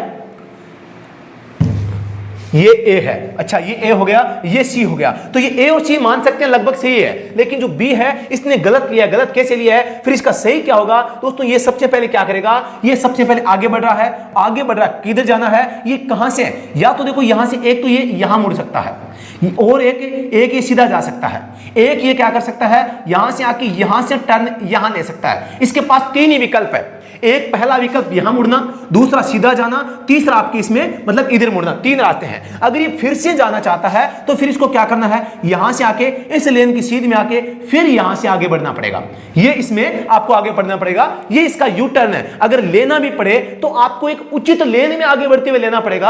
आपको ये चीज समझ में आई होगी, मैं आशा करता हूं। फिर से बता देता हूं मैं एक चीज, ये थोड़ा सा आपको यहां पर समझा देना चाहता हूं। यानी कि ये गाड़ी है, ये कहां जा सकती है, इसको कहां जाने का अधिकार है। एक तो ये इस मार्ग में जा सकती है, एक ये यहां पे सीधी जा सकती है, एक यहां पे आके इस लेन में आके यहां पर इधर जा सकती है आगे, ठीक है। एक यहां से ये वापस इधर भी जा सकती है, क्योंकि ये इधर भी मार्ग जाता है। तो यहां पर इसने क्या किया, यहां से इसने यू टर्न यहां से ले लिया, इसलिए गलत हो जाएगा। ऑप्शन बी जवाब सही हो जाएगा।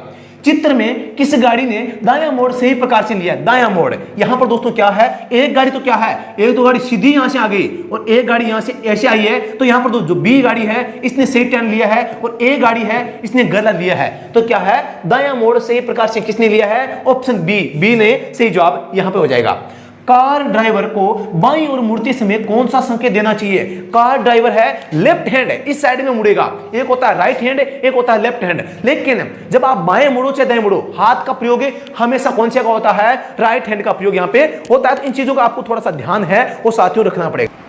तो यहां पर आपको जो ड्राइवर के जो संकेत होते हैं, इन सभी संकेतों के बारे में आपको जानकारी होनी चाहिए। अब कौन कौन से संकेत हो सकते हैं ड्राइवर के, सबसे पहले मैं बता देना चाहता हूं। ड्राइवर का एक होता है सबसे पहले स्लो मोशन का, हथेली नीचे ऊपर नीचे करना, ठीक है, ये स्लो मोशन का हो गया। हथेली आगे केवल बाहर निकालना, राइट टर्न आप लेते हैं यानी दाएं मुड़ने के लिए, एक होता है हथेली आगे समकोण पर मतलब वाहन रोकने के लिए, एक होता है लेफ्ट टर्न लेने के लिए। तो हाथ को क्या करना है, ऐसे घड़ी की विपरीत दिशा में घुमाना है, घड़ी की विपरीत दिशा में घुमाना है। तो आपको ये चीजें आपको ध्यान रखनी पड़ेगी, तभी आप क्या है इन प्रश्नों को याद कर पाएंगे। बाकी थोड़ा सा यहां समस्या हो सकती है, बाईं ओर मुड़ने का पूछा है तो बाईं ओर मुड़ते समय दोस्तों सीधी सिंपल बात है, घड़ी की विपरीत दिशा में आपको अपने हाथ को यहां पे घुमाना पड़ता है। कौन सा सही हो जाएगा, देखें अपने दाहिने हाथ को क्षैतिज रूप में निकालकर वामावर्त यानी घड़ी की उल्टी दिशा में आपको घुमाना चाहिए। सी जवाब इसका सही हो जाएगा। क्या पूछा है, बाईं ओर मुड़ते समय कौन सा संकेत देंगे, तो बिल्कुल उल्टा घुमाएंगे।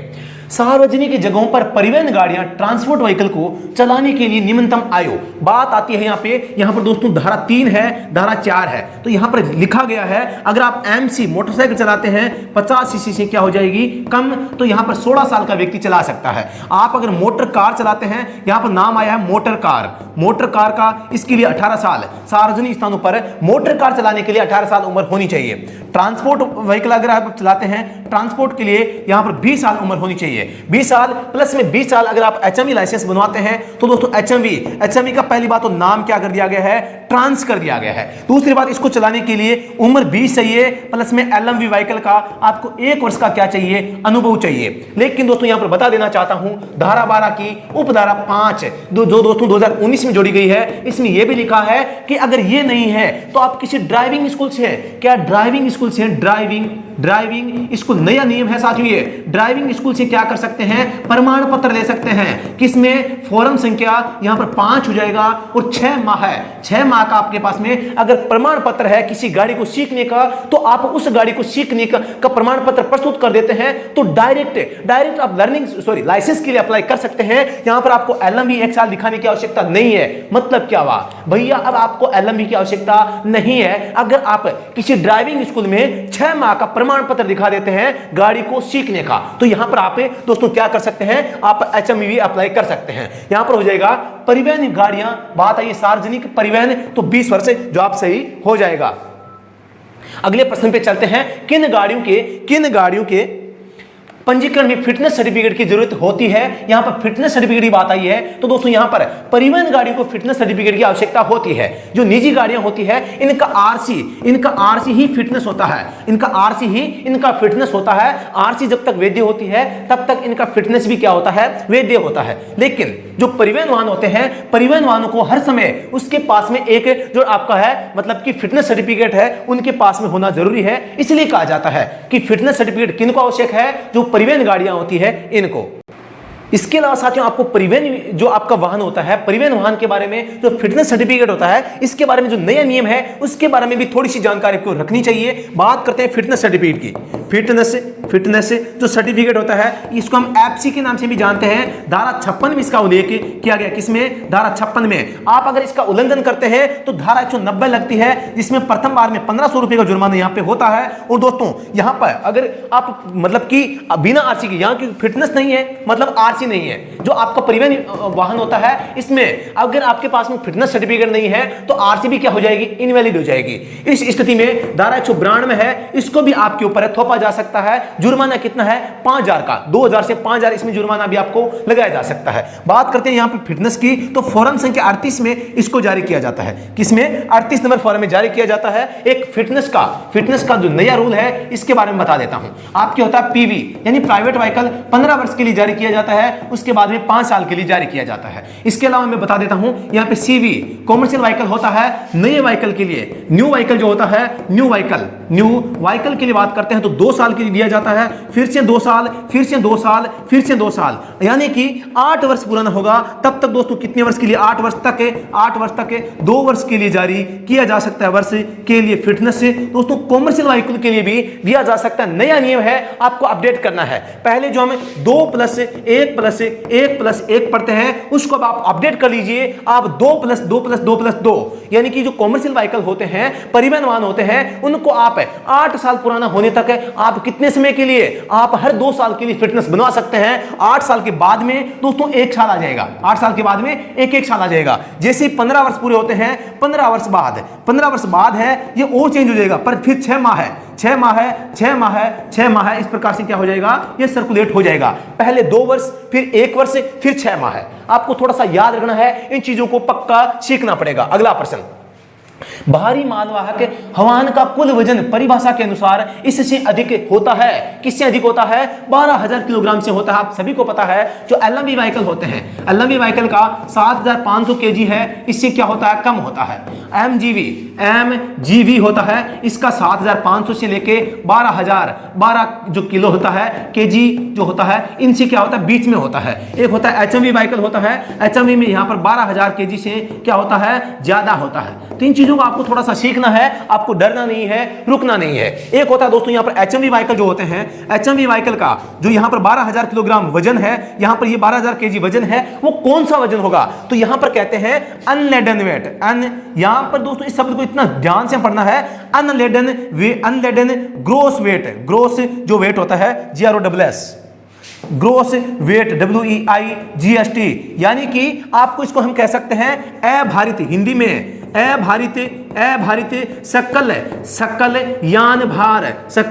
यान भार। अब गुरुजी ये किस खेत की मूली है, इसका मतलब समझ में नहीं आया कि मतलब क्या होता है। मतलब क्या हुआ, ये अभारित सकल यान भार वो होता है, यानी कि जो सकल यान भार होता है, सकल यान का मतलब है जो आपका परिवहन विभाग अधिकारी है, परिवहन अधिकारी है, इसने आपके वाहन के लिए आरसी में कितना वजन लिखा है कि भाई ये जो गाड़ी है कितना वजन ले जा सकती है, आपको ध्यान रखना है जितना वजन वो ले जा सकती है। माना कि कोई गाड़ी है, उसकी क्षमता कितनी है, 12 टन वजन ले जाने की, तो 12 टन इसका क्या हो जाएगा, सकलयान भार हो जाएगा। और ये कहते हैं जिसका सकलयान भार है वो 12,000 किलोग्राम से अधिक होता है, वो एचएमवी यानी कि भारी मोटर वाहन है, वो कहलाता है। आप समझ गए होंगे, मैं आशा करता हूं। यहां पर सकलयान भार में गाड़ी में वजन भरा हुआ नहीं है, भरे होने से कोई मतलब नहीं है। सकलयान भार वो होता है जो मतलब कि एक गाड़ी अधिकतम वजन ले जा सकती है, किसके तहत, नियमों के तहत। नियम कौन बताता है, परिवहन अधिकारी। कहां लिखता है, आरसी के अंदर लिखता है, वो होता है। लेकिन मैं बात करता हूं यहां पर साथियों, जो हल्के वाहन होते हैं, एलएमवी व्हीकल होते हैं या मोटर कार होती है, मोटर कार का वजन देखना है कि ये हल्का वाहन है या भारी वाहन है। तो इसका दोस्तों यहां पर मतलब कि लदान भरा हुआ वजन होगा। इसका क्या होगा, भरा हुआ वजन, इसमें आपको देखना, भरा हुआ वजन आपको इसका देखना पड़ेगा। अगर किसी मोटर कार का वजन 12,000 किलोग्राम से अधिक होगा तो दोस्तों भारी वाहन हो सकती है, लेकिन कार,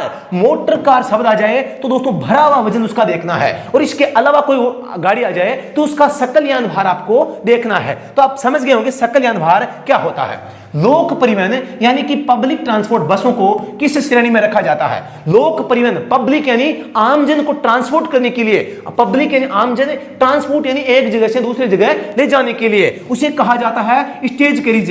हिंदी में नाम है मंजिली गाड़ी। इसको और क्या कहते हैं, यात्री गाड़ी। और क्या कहते हैं, यात्री गाड़ी। यात्री गाड़ी में क्या होता है, अलग अलग किराया लोग हैं वो देते हैं। जैसे हमारी जो बसें चलती है अलग अलग क्या देते हैं, किराया देते हैं और अलग अलग जगह पर उतरते हैं। और ऐसी बसों को स्टेज कैरिज, मंजिली गाड़ी, यात्री गाड़ी, लोक परिवहन या पब्लिक ट्रांसपोर्ट बस या लोक परिवहन के नाम से हम जान सकते हैं। अगला प्रश्न आपके सामने आ जाएगा।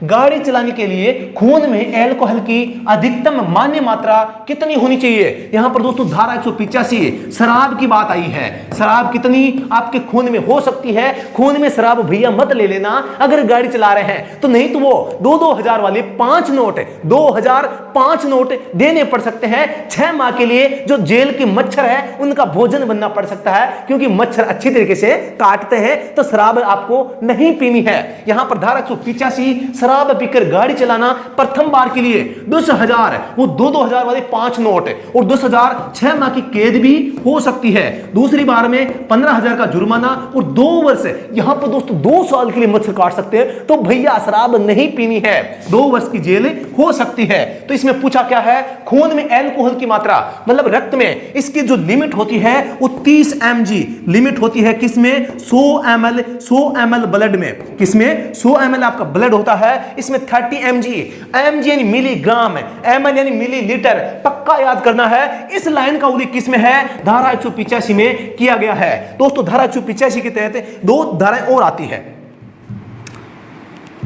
दो धारा और आती है। 203 में क्या है? श्वास परीक्षण, यानी कि आप अगर कोई पुलिस अधिकारी है, उसको लगता है कि भैया ने, इस लड़के ने शराब पी रखी है, तो भैया आजा तेरा श्वास परीक्षण कराते हैं 203 के तहत। 204 में जिसने 203 के तहत मना कर दिया है कि मैंने नहीं पी, शराब के नशे में अरेस्ट नहीं दूंगा मैं तो, यानी कि मैंने नहीं पी है, ऐसे दादागिरी करते हैं, तो धारा 204 यहां पर प्रयोगशाला परीक्षण है, क्या हो जाएगा? प्रयोगशाला परीक्षण हो जाएगा। और इसके तहत आपके खून की, रक्त की जांच होगी। किसकी? रक्त की। पूछ ले, रक्त का परीक्षण है धारा 204, श्वास का परीक्षण है धारा 203। किस धारा के उल्लंघन पर? धारा 185 के उल्लंघन पर। धारा 185 क्या है?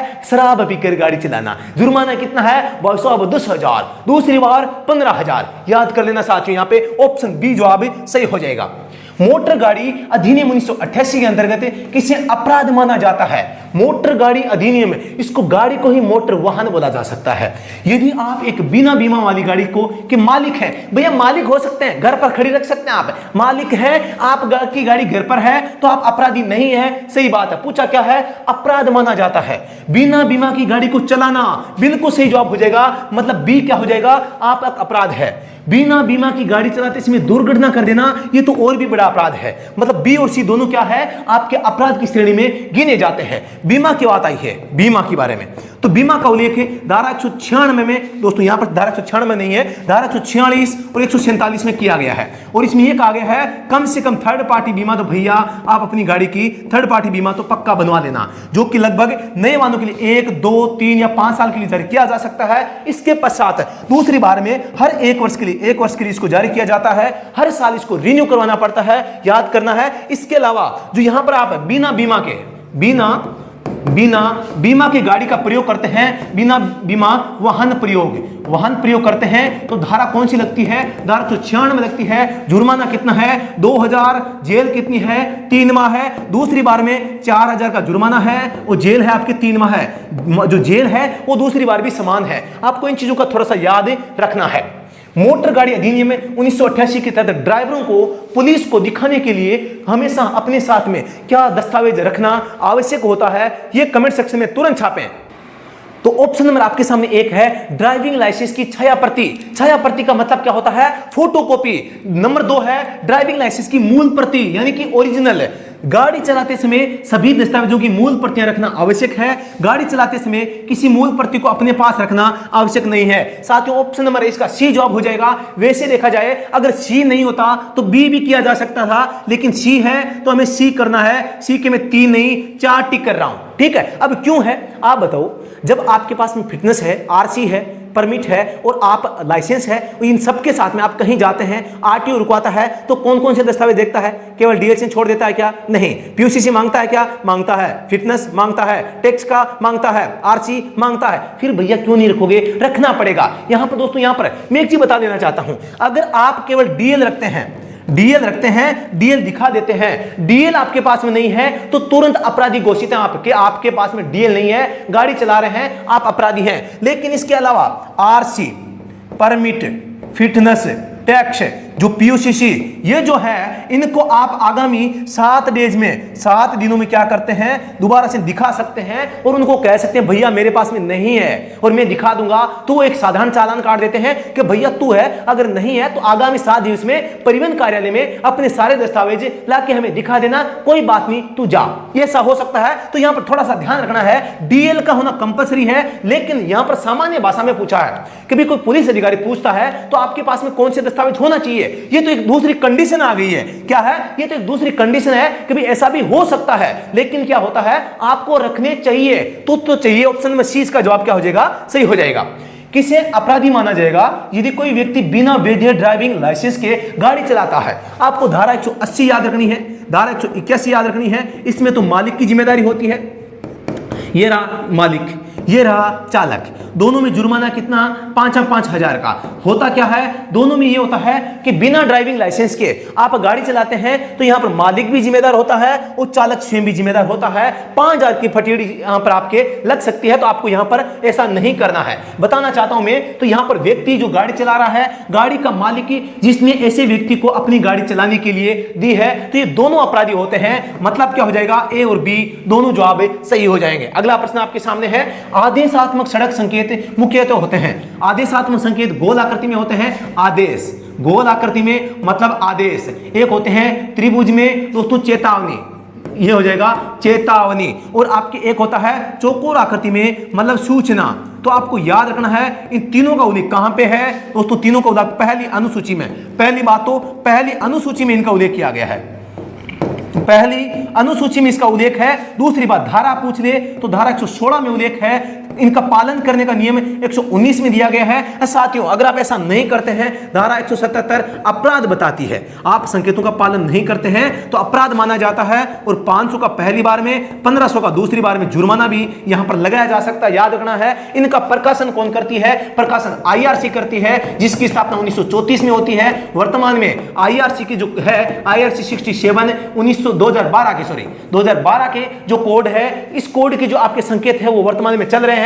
तो आदेशात्मक सड़क चिन्ह मुख्यतः होते हैं किसमें, आदेश। आदेश मतलब गोल यानी कि वृत्त में होते हैं। वर्ग में, वृत्त में कुछ स्टूडेंट मुझे लगता है कंफ्यूज होते हैं। तो वर्ग किसे कहते हैं, वर्ग जो 4 भुजा होती है। और वृत्त में व्री, जिसमें आप याद कैसे करेंगे, वह के नीचे ऐसे बना है ना, मतलब ये गोल है, मतलब इसको गोल को पूरा कर दो आपको समझ में आ जाएगा। जिसके नीचे लटका है वो गोल आकृति है, जिसके नीचे कुछ लटक रहा है वहां पे गोल आकृति हो जाएगी और वो आदेशात्मक संकेत हो जाएंगे। आपको याद करना है। जो लोग थोड़े से ड्राइवर भैया है गाड़ी चलाते हैं तो पढ़ने में थोड़ी दिक्कत आती है, समझने में दिक्कत आती है, वर्ग में और यहां पे वृत्त में अंतर थोड़ा सा करना मुश्किल होता है। तो यहां पर जिसके नीचे गोल बना है, नीचे गोल है, वो दोस्तों आदेश होगा। क्या हो जाएगा, आदेश हो जाएगा। अगला प्रश्न, पिस्टन रिंग का क्या कार्य होता है। आप सभी को पता है ये सिलेंडर होता है, इसमें पिस्टन होता है, इस पे 3 रिंग बनी होती है। 2 इसमें क्या होती है, कंप्रेशन होती है, एक ऑयल रिंग होती है। काम क्या होता है, यहां पर जो गैस होती है, इस गैस को नीचे जाने से रोकने का काम इनका होता है। एक नीचे होता है ऑयल। आपको गुरुजी ऑयल क्यों नहीं होता, तो भैया ऑयल क्या है, ऑयल जबरदस्ती करता है क्या, नहीं करता। ये जो आपकी गैसें हैं, जो हवा है दबी हुई, ये जबरदस्ती करती है क्या, करती है किसकी, ये गैस कहती है कि मुझे आपने दबाया क्यों, मैं तो नीचे जाऊंगी। कौन कहती है, गैस। मैं तो नीचे जाऊंगी, मुझे रोक मत, मैं जाऊंगी। लेकिन रोकता कौन है, यहां पर जो रिंग लगी हुई ये रोकता है। लेकिन जो ऑयल है वो कहता है भैया मैं तो बैठा हूं, मैं तो आपको चिकना ही देता रहूंगा और मस्त करता आपको रहूंगा। तो यहां पर जो ये ऑयल है, ऑयल तो अपने आप बैठा रहेगा, हालांकि ऑयल को भी रोकती है, लेकिन मुख्य काम है इन गैसों को नीचे आने से रोकना। तो मतलब क्या हो जाएगा, संपीड़न दबाव का रिसाव होता है, इसको नीचे आने से रोकना इसका काम होता है। प्रश्न संख्या 52 आपके सामने है, पिस्टन से कनेक्टिंग रोड किसके द्वारा जुड़ी होती है। यानी कि ये रहा पिस्टन, इसमें आई होल होता है, ये कनेक्टिंग रोड हो गई। यहां पे आपकी क्या होगी, ये आपकी क्रैंक शाफ्ट होगी, CS, ये CR कनेक्टिंग रोड हो गई, ये आपका पिस्टन हो गया। और दोस्तों ये होगी आपकी गजन पिन। क्या हो गई, गजन पिन। ये हो गई आपकी गजन पिन। इसमें क्या नाम आया है, ये आ रहा गजन पिन। ऑप्शन डी इसका जवाब हो जाएगा। जी आई होल है, इसको क्या बोलते हैं, आई होल बोलते हैं। और आई होल से दोस्तों जो कनेक्टिंग रोड और दोस्तों ये पिस्टन है दोस्तों किसके माध्यम से जुड़ते हैं, इस आई होल में लगी इस गजन पिन के माध्यम से। इसके दूसरे नाम भी है रिस्ट पिन, रिस्ट पिन आपको याद रखना है, इसको पिस्टन पिन। ये 3 नाम आपको इसके याद रखने पड़ेंगे भैया, नहीं तो कुछ गड़बड़ हो सकती है। अगला प्रश्न, 4 सिलेंडर इनमें वाले इंजन का दागने का क्रम, दागने का मतलब है फायरिंग ऑर्डर की बात हो रही है। किसकी बात हो रही है, फायरिंग ऑर्डर। और दोस्तों इसका 1342 इसका सबसे बेस्ट। दोस्तों वैसे मैं बात करता हूं, 4 सिलेंडर होते हैं, 4 गुणा 4, इसके 16 प्रकार हो सकते हैं। कितने प्रकार हो सकते हैं, 16 हो सकते हैं। मतलब कि 16 प्रकार के फायरिंग ऑर्डर हो सकते हैं। लेकिन अमूमन जो भारत में इस्तेमाल किया जाता है वो आपके 1342 का वो होता है। तो आपको डरना नहीं है कि किताबों में 5 5 6 6 10 10 दे रखे हैं, तो गलती नहीं है, इतने प्रकार के हो सकते हैं। 6 सिलेंडर की बात करता हूं तो यहां 36 प्रकार के हो सकते हैं। 3 सिलेंडर की बात करता हूं तो यहां पर 9 प्रकार के हो सकते हैं। तो कह दोगे गुरुजी फिर तो याद नहीं होगा, तो मैं भी कहता हूं आपको फायरिंग ऑर्डर याद नहीं करना है। अगले प्रश्न पे चलते हैं। एक्सपेंडर किसका भाग होता है? क्लच का, एक्सल धुरा का, स्टीयरिंग का, ब्रेक का। एक्सपेंड करना यानी कि इधर उधर मूवमेंट करना, ये एक तरह का एक्सल का यानी कि भाग होता है। किसका? एक्सल का भाग होता है। आप सभी को पता है गाड़ी जब मुड़ती है, मूवमेंट करती है, तो एक्सल को मूवमेंट करने की आवश्यकता होती है। यानी कि एक्सल जो है, आपकी एक्सल ऐसी सीधी रहती है, एक्सल को पहिए होते हैं ऐसे करते रहते हैं ना, तो यहां पर एक्सपेंडर लगा होता है जो कि इसकी गति को कम ज्यादा, गति नहीं, इसकी लंबाई को कम ज्यादा करता है। अगला प्रश्न, यूनिवर्सल जोड़ का प्रयोग किसके बीच किया जाता है? आप सभी को पता है यहां पे गियर बॉक्स होता है, इससे पहले आपके क्लच होता है सी, और इससे पहले आपके इंजन होता है। यहां पर दोस्तों यूनिवर्सल जॉइंट होता है, ये ऐसे करके ऐसे यूनिवर्सल जॉइंट होता है। यहां पे एस जे आपके स्लिप जॉइंट होता है, फिर से यूनिवर्सल जॉइंट आ गया, ये क्रॉस हो गया, यहां पे डिफरेंशियल आ गया। यानी कि ये जो आपका यूनिवर्सल जॉइंट है किसको जोड़ता है? क्लच और गियर को। क्लच और गियर, भैया क्लच ये रही, गियर नहीं, एक्सल और पहिया। एक्सल तो इसके बाद में, एक्सल यहां रही, एक्सल और फिर ये होगा पहिया। तो भैया ये तो कोई पास में नहीं है, गलत हो जाएगा। प्रोपेलर शाफ्ट और एक्सल ड्राइव, प्रोपेलर शाफ्ट कहां है? ये एक प्रोपेलर शाफ्ट ही होती है और एक्सल ड्राइव यहां होती है। तो हम कह सकते हैं कि भैया यूनिवर्सल जॉइंट है, एक तो यहां जोड़ता है किसको? गियर बॉक्स को और प्रोपेलर शाफ्ट को। एक प्रोपेलर शाफ्ट को रियर एक्सल से जोड़ता है, तो ये भी होता है। तो इसमें हो जाएगा प्रोपेलर शाफ्ट और एक्सल ड्राइव। तो ऑप्शन नंबर सी इसका जवाब है, सही हो जाएगा। सामान्यतया कार के गियर बक्से में लुब्रिकेशन चिकनाई देने की क्या विधि होती है? यहां पर दोस्तों ये आप एक कप फीड छप यानी स्पेल्स डायरेक्ट ग्रीस गन है। यहां पर जो दोस्तों स्पेल्स है ये किसके है? इंजन ऑयल है। जो इंजन ऑयल होता है, इंजन लुब्रिकेशन होता है, इसकी एक विधि होती है स्पेल्स, जिसमें क्या किया जाता है? ऑयल के छिंटे डालकर दोस्तों यहां पर क्या किया जाता है? जो आपकी क्रैंकशाफ्ट होती है इसमें छोटे छोटे छिद्र होते हैं, उन छिद्रों के माध्यम से वो जब गोल घूमती है तो वो छिद्र, वो जो मतलब छिंटे उछलकर स्पेल्स यानी होता है छिड़काव करके दोस्तों इसको किया जाता है। लेकिन ये तो इंजन लुब्रिकेशन का है। जो ग्रीस गन है इसके माध्यम से किसकी? गियर, वो जो बॉक्स होता है, गियर बॉक्स का लुब्रिकेशन है वो किया जाता है। ऑप्शन डी क्या हो जाएगा? सही हो जाएगा। मुड़ते समय कार के अंदर और बाहर के पहियों को अलग अलग गति की आवश्यकता होती है। ये किसके द्वारा संभव है? ये होती है डिफरेंशियल के द्वारा। आप सभी को पता है डिफरेंशियल के कारण ही यहां पे जो एक्सल होती है, एक्सल दो भागों में बनी होती है। ये आपकी एक्सल होगी, ये आपके पहिए हो गए, और दोस्तों यहां पर ये प्रोपेलर शाफ्ट होगी। यहां पे दोस्तों यहां पे क्या होता है? यहां पे गियर सिस्टम लगा रहता है। जब गाड़ी मुड़ती है, आप सभी को पता है गाड़ी अगर इधर टर्न लेगी तो यहां पर क्या होगा? इस पहिए को कम आवश्यकता पड़ेगी। तो यहां पर जो दोस्तों यहां पर एक गियर यहां लगा रहता है, एक यहां लगा रहता है, ये एक बड़ा रिंग गियर लगा रहता है। तो अब ये इस रिंग गियर से ये घूमेगा, इसके माध्यम से ये घूमेगा। तो जब ये गियर जो बीच वाला गियर है ये फ्री चाल होता है, इसको ये कब घूमता है? जब आवश्यकता होती है। अदरवाइज क्या करता रहता है? ये इसको अपने आप पे घुमाता रहता है रिंग गियर के माध्यम से। मतलब क्या हुआ? ये जो आपका डिफरेंशियल सिस्टम है ये मोड़ के समय काम आता है। मोड़ में जो दोनों पहिए होते हैं इनकी चाल में अंतर करना, मोड़ के समय दोनों पहियों में चाल में अंतर करना। और ये अंतर करने के कारण आप देखते हैं जब गाड़ी कहीं फंस जाती है तो एक पहिया तो रुका हुआ है, दूसरा पहिया घूम जाता है। ऐसा क्यों होता है? इसे डिफरेंशियल के कारण होता है। प्रश्न पूछा जा सकता है किसी दलदल में फंसी गाड़ी का एक टायर जाम है लेकिन फिर भी दूसरा पहिया है वो घूमता है, किसके कारण संभव है? डिफरेंशियल के कारण। ऑप्शन डी जवाब सही हो जाएगा। पीछे के दृश्य के लिए गाड़ी में किस दर्पण का प्रयोग किया जाता है? समतल, अवतल, उत्तल, कोई नहीं, उत्तल दर्पण हो जाएगा। उत्तल दर्पण को कॉन्वेक्स के नाम से भी जान सकते हैं, इसको उत्तल दर्पण भी कहा जा सकता है, इसको बहिर्गोल भी कहा जा सकता है, बहिर्गोल, और इसके अलावा इसको मध्योन्नत के नाम से भी जाना जा सकता है। ये सारे के सारे नाम है वो कई बार पूछे जा चुके हैं, आपको याद रखना है। एक होता है अवतल जो कि हेडलाइट में आता है। अवतल को यहां पर कॉनकेव के नाम से जाना जाता है, कॉनकेव, इसको अंतर्गोल के नाम से भी जान सकते हैं। तो ये नाम भी आपको थोड़ा सा यहां पर याद रखने हैं। ये तो हो जाएंगे हेडलाइट, और ये हो जाएंगे किसके? आपके एक तो रियर व्यू मिरर के, रियर मिरर, और एक साइड मिरर।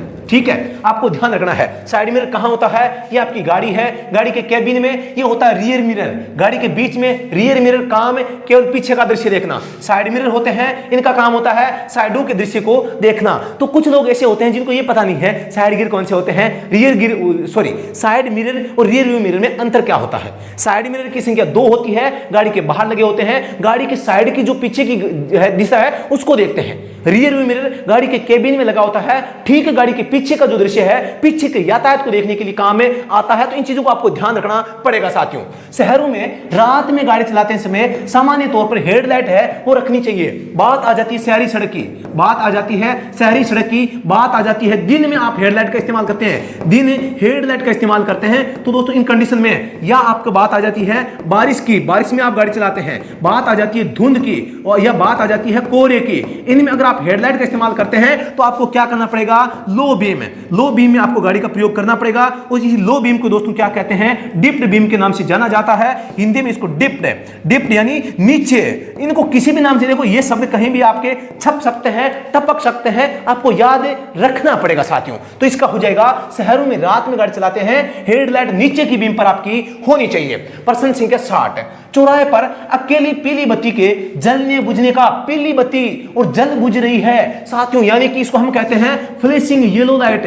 काम क्या होता है यहां पर, धीमा, धीमा व सावधानी, ये दो शब्द आप याद रखना, सावधानी, ये रहा, ये छपा नहीं, पता नहीं क्या हुआ, सावधानी, यानी कि एफ, एफ यानी फ्लैशिंग, येलो यानी कि येलो लाइट आप अगर फ्लैशिंग कर रही है तो यहां पर धीमा करना है, सावधानी से आगे बढ़ना है। अगर फ्लैशिंग रेड आ जाती है तो रुको भैया, रुक जाओ, वो सुरक्षित है तो ही आगे बढ़ो। यहां पर देखो, यहां पर सावधानी में और सुरक्षित में दोनों में अंतर है साथियों।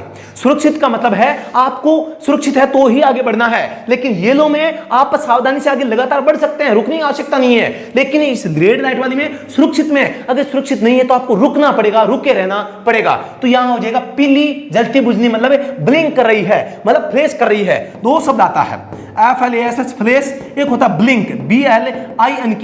तो ये अंग्रेजी वाले स्टूडेंट पक्का छाप लेना इन दो शब्दों को, फ्लैश और ब्लिंक, मतलब की लाइट है वो ऐसे हो रही है, ब्लिंक कर रही है।